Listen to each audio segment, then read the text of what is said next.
तुम मुझे चंदा दो, मैं तुम्हें धंधा दूंगा। और चंदा नहीं दिया तो ईडी का फंदा दूंगा। पूरा आप देख लीजिएगा। इस चंदा धंधा मॉडल की बात आप लोगों ने कई जगह वीडियो में सुनी होगी। की किताब दीजिए, देश की तबाही का हिसाब दीजिए। ये जनता को हक है ये पता करने का पार्टीज को कितना चंदा दिया था और कौन कौन वो चंदा देता है। ये इलेक्टोरल बॉन्ड की स्कीम जनता के राइट टू इन्फॉर्मेशन के अधिकार के खिलाफ है। तुम मुझे चंदा दो, मैं तुम्हें धंधा दूंगा। और चंदा नहीं दिया तो ईडी का फंदा दूंगा। पूरा आप देख लीजिएगा। इस चंदा धंधा मॉडल की बात आप लोगों ने कई जगह वीडियो में सुनी होगी। तो हमारे पास इसका सीधे तौर पर सबूत मौजूद है। 2017 की बात है जब मोदी सरकार ने ये इलेक्टोरल बॉन्ड की स्कीम जो इंट्रोड्यूस की थी और इसे चंदा लेने का जरिया बनाया था पॉलिटिक्स पार्टिकल के लिए। फाइनेंस मिनिस्टर अरुण जेटली ने इसको अनाउंस किया था, 2017 में किया था। खास बात यह है कि स्कीम में सारी चीज़ करी जाती है जनता से छुपा कर। कौन सी कंपनियां किन पार्टियों को पैसा दे कितना पैसा देंगी इसका कुछ नहीं पता चलता है। जो लोग इस खबर को उस वक्त फॉलो कर रहे थे वो पहले ही समझ गए थे कि यहाँ पर एक बहुत बड़ा घोटाला होने वाला है। आज से 7 साल पहले एक वीडियो आप लोगों ने देखा होगा ध्रुव राठी का।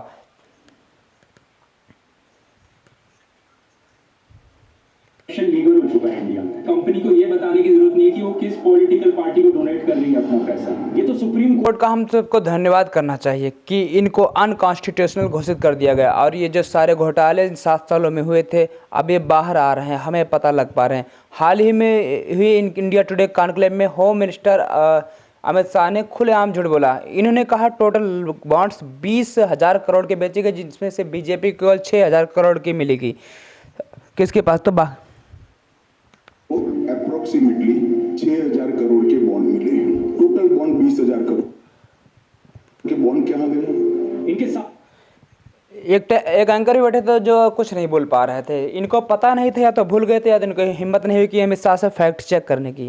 क्योंकि ऐप पर टोटल बॉन्ड 20,000 करोड़ की नहीं 12,700 करोड़ की थी। जनवरी 2024 के बीच में क्रैश करी गई थी। 12,000 करोड़ में से लगभग बीजेपी के पास 6,000 करोड़ की जो बॉन्ड बीजेपी के पास पहुंचा था जो कुल का 47% होता है। दूसरे नंबर पर थी तृणमूल कांग्रेस थी 1,600 करोड़ 12.6%। थर्ड नंबर पर कांग्रेस जो थी जो 11.1% के साथ साथ थी। आगे के साथ मैं बता दूं आपको। चौथे नंबर पर बीआरएस 1,200,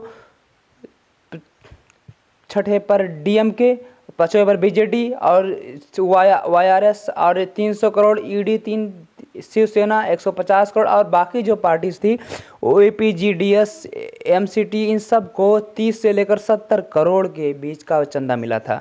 इस लिस्ट को देखने के बाद कई बीजेपी पॉलिटिक्स जो है इन्फ्लुएंसर्स बहाना मारते हैं कि बीजेपी तो बहुत बड़ी पार्टी है, इतने सारे एमएलएज हैं, हज़ारों पार्टी वर्कर हैं, उन्हें तो ज़्यादा चंदा क्या मिल रहा है तो जस्टिफाइड है ना। और चंदा कलेक्टेड पर एमपी की रेशियो निकालेंगे तो बीजेपी की रेशियो बाकी पार्टियों से कम निकलता है। जैसा मैंने आपको पहले बताया, तुम मुझे धंधा दो मैं तुम्हें धंधा दूंगा। अगर चंदा नहीं दूंगा तो ईडी का फंदा दूंगा। अपने आप में चंदा देना या चंदा देना ये कोई स्कैम नहीं है। लेना या देना कोई स्कैम नहीं कर सकता, कोई भी डोनेट कर सकता है। लेकिन अगर डोनेशन के बदले कोई कॉन्ट्रैक्ट दिया जाता है, जनता के टैक्स का पैसा बर्बाद किया जाता है और जो कंपनी डोनेशन नहीं देती हैं उनके ऊपर फंदा दिया जाता है, ये है असली घोटालों का धंधा। अगर सोचो विजय माल्या नीरव मोदी ये कहने लगे कि हमारी तो इतनी बड़ी ज़्यादा कंपनी है, इतने ज़्यादा एम्प्लॉयज़ हैं तो हम ज़्यादा लूट लिए तो उसमें कोई लूट की कैलकुलेशन के हिसाब से हम कोई बड़े चोर नहीं है। पर लोगों के ऑब्जेक्शन है कि विजय माल्या ने इतने करोड़ रुपए क्यों कमाए। पैसे कमाना कोई गलत बात नहीं है। ऑब्जेक्शन ये है जनता का पैसा लूटकर क्यों पैसे कमाए। दिक्कत किसी को इस बात से नहीं कि बीजेपी को किस तरह से पैसा मिलता है। जहां पर एक बड़ा एक्सटॉर्शन मिलता है, डेमोक्रेसी की धज्जियां उड़ रही है और जनता का पैसा लूटा। अमित शाह ने जो खुलेआम झूठ बोलता था वही झूठ जो है बीजेपी पॉलिटिशियन चुनावी बॉन्ड है। इसमें से 6,000 करोड़ भाजपा के पास है, 14,000 करोड़ पर विपक्ष के पास है। झूठ बोलो, बार बार झूठ बोलो। और ये इंडिया टुडे इन सब ने इसी झूठ को बिना चेक किया पब्लिश भी कर दिया है। झूठ पकड़ना तो छोड़ो, इंडिया टुडे ने तो हेडलाइन भी डाली है, अमित शाह ब्लास्ट अपोजिशन। फिर ये लोग रोते हैं कि ये हमें गोदी मीडिया क्यों बुलाते हैं, इसीलिए बुलाते हैं। घोटालों की डिटेल में जाने से पहले ये हम इलेक्टोरल बॉन्ड काम करती है। इलेक्टोरल बॉन्ड को आप बेसिकली समझ सकते हैं कूपन की तरह। कंपनी इन बैंक को पैसा देती है और ये कूपन खरीदती है और ये कूपन जाकर पॉलिटिकल पार्टीज़ को दे दिया जाता है और पॉलिटिकल पार्टीज़ उन कूपन्स को रिडीम कर सकती है और जो बैंक में रखा पैसा उसे एक्सेस कर सकती थी। रूल ये बनाया गया था कि कोई भी पॉलिटिकल पार्टी इलेक्टोरल बॉन्ड को इनकैश नहीं करती, कूपन को जाकर रिडीम नहीं करती है तो 15 दिन के अंदर अंदर जो अनक्लेम्ड बॉन्ड का जो पैसा है वो प्राइम मिनिस्टर के रिलीफ फंड में चला जाएगा। जब ये इलेक्टोरल बॉन्ड की स्कीम निकली, वो एक जर्नलिस्ट थी तो उन्होंने सोचा और गहराई से जाँच करने का सोचा और टेस्ट करने के लिए 2 इलेक्टोरल बॉन्ड खुद खरीदे। ये जर्नलिस्ट थी पूनम अग्रवाल। एसबीआई के ब्रांच पे गई। 5 अप्रैल 9 अप्रैल को 2 इलेक्टोरल बॉन्ड खरीदे थे। दोनों के बॉन्ड की जो है कीमत 1000 रुपये थी। तो इन ऑर्गेनाइजेशन के लिए काम कर रही थी। इन्होंने देखा, इन्होंने एक वीडियो अपलोड किया है। इलेक्टोरल बॉन्ड पर खरीदने वाले का नाम नहीं लिखा होता है, ना ही कोई और डिटेल लिखा होता है। इसे किसी ने लिखा है। देखने में दोनों बॉन्ड एकदम सेम थे, बस डिफरेंस नहीं है सिवाय डेट की, जो कि लाल रंग में यहाँ पर 5 अप्रैल लिखा है, यहाँ पर 9 अप्रैल। मतलब केवल तारीख का डिफरेंस था और कोई डिफरेंस ही नहीं था, आप लोग देख पाएंगे। लेकिन जब इन्होंने एक बॉन्ड को फॉरेंसिक टेस्टिंग के लिए भेजा तो पता चला हर बॉन्ड के में एक सीक्रेट अल्फान्यूमेरिक नंबर लिखा होता है जो अल्ट्रा वायलेंट लाइट के नीचे ही दिखता है। ये बड़े शॉकिंग चीज़ होती है कि इस खुलासे से मोदी सरकार का एक और झूठ पकड़ा गया, क्योंकि सरकार कहती है जो भी इलेक्टोरल बॉन्ड पकड़ेगा हम उसकी आइडेंटिटी छुपा के रखेंगे, किसी को भी नहीं पता चलेगा किसने ये बॉन्ड खरीदा। जब ये खुलासा किया गया तो फाइनेंस मिनिस्टर को ये मानना पड़ा कि यहाँ पर एक सीक्रेट यूनिक नंबर है। फिर ये कहने लगे कि हमें जानते हैं नंबर बस एक सिक्योरिटी फीचर है। इस नंबर के जरिए किसी भी डोनेशन को ट्रैक नहीं किया जा सकता और पता नहीं लगाया जा सकता कि खरीदने वाला कौन है। उस वक्त के फाइनेंस मिनिस्टर अरुण जेटली जो है, लेट अरुण जेटली, क्योंकि उन्होंने कई बार इसका मुद्दा उठाया था और कई लोगों को तसल्ली दिलाने लगे कि चिंता मत करो, किसी को नहीं पता लगेगा डोनर कौन है। उन्होंने कहा कि हमारे पास इतना बड़ा दिल है कि हम अपोजिशन का भी ख्याल रखते हैं। ये बात भी झूठी, पर ये बात भी झूठी निकली। एक आरटीआई फाइल की गई, उसको एक फाइल मिली। कुछ और भी रिकॉर्ड्स थे जिन्हें रिव्यू किया गया हम पोस्ट इंडिया के द्वारा।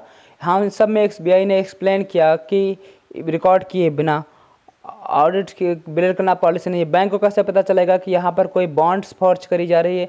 कोई झूठी बॉन्ड बनाकर 2 बैंक के पास जा सकता है?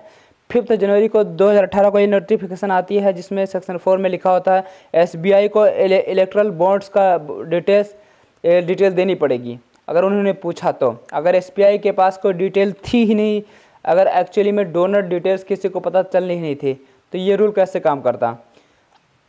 अगर ईडी सीबीआई चाहती कि कौन से इलेक्ट्रल बॉन्ड्स की कंपनी ने डोनेट किया है और किसने कब खरीदा है, हम ऑलरेडी जानते हैं। ईडी और सीबीआई जैसी एजेंसी बिल्कुल इस तरीके से सरकार के लिए काम करने लगी हैं।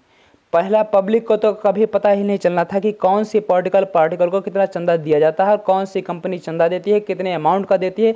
पब्लिक से सब इन्फॉर्मेशन छुपाई गई। दूसरा, अपोजिशन पॉलिटिकल पार्टीज़ को भी नहीं पता चलना था कि बीजेपी को कौन सी कंपनी ने चंदा दिया है और कितना चंदा दिया है। उन्हें बस अपने चंदे के बारे में पता चलता था। और तीसरा, बीजेपी सरकार को सब पता चल रहा था कि कौन चंदा दे रहा है, कितना चंदा दे रहा है, किस पार्टी को चंदा दे रहा है, सब कुछ पता चल रहा था। सारी कंपनीज़ की जानकारी सरकार के पास हमेशा रहती है, मोदी सरकार के पास हमेशा रहती है। और मोदी ज़्यादातर जो है अपोजिशन पार्टी को इसके बारे में कुछ नहीं पता था। 15 फरवरी को जब सुप्रीम कोर्ट ने इस पूरी स्कीम को अनकॉन्स्टिट्यूशनल घोषित किया तो उसके पीछे एक पटिशन रिस्पॉन्सिबल थी। एक पटिशन जिसमें पॉलिटिकल पार्टी ने 1 से 1 पटिशन डायल की थी, उसमें कांग्रेस पार्टी भी थी। एडवोकेट प्रशांत भूषण ने जिसके प्रशांत पर आर्गू कर रहे थे इसके खिलाफ, इनका हमें धन्यवाद करना चाहिए जिसके वजह से ये घोटाला सामने आया। सुप्रीम कोर्ट ने बहुत सारी चीज़ें कही इस स्कीम को लेकर। 2 चीज़ें बहुत खास थी। पहला तो ये जनता को हक है ये पता करने का पॉलिटिकल पार्टीज को कितना चंदा दिया जाता है और कौन कौन वो चंदा देता है। ये इलेक्टोरल बॉन्ड की स्कीम जनता के राइट टू इन्फॉर्मेशन के अधिकार के खिलाफ है। और दूसरा, सुप्रीम कोर्ट ने अपना कंसर्न जताया कि चंदा धंधा को मॉडल जताया। कोर्ट ने कहा कंसर्न करी जा सकती है बिजनेस ट्रांजैक्शन के जरिए। कुछ रिटर्न में बेनिफिट पाने के लिए कंपनियां चंदा डोनेट करती है। इसी पर कोर्ट ने एसबीआई को डेटा रिलीज करने के लिए कहा। अपने बैंक की किताब दीजिए, देश की तबाही का हिसाब दीजिए। और शुरुआत में एसबीआई ने बहुत बहाने मारे, नहीं तो हमने तो 3 महीने का समय लगेगा, हम तो इलेक्शन के बाद ये कर सकते, लेकिन कोर्ट ने जब दोबारा से ऑर्डर कर दीजिए कि डेटा 2 दिन के अंदर रिलीज हो गया। इस वेबसाइट को पब्लिक वेबसाइट पर डेटा को पब्लिश किया गया।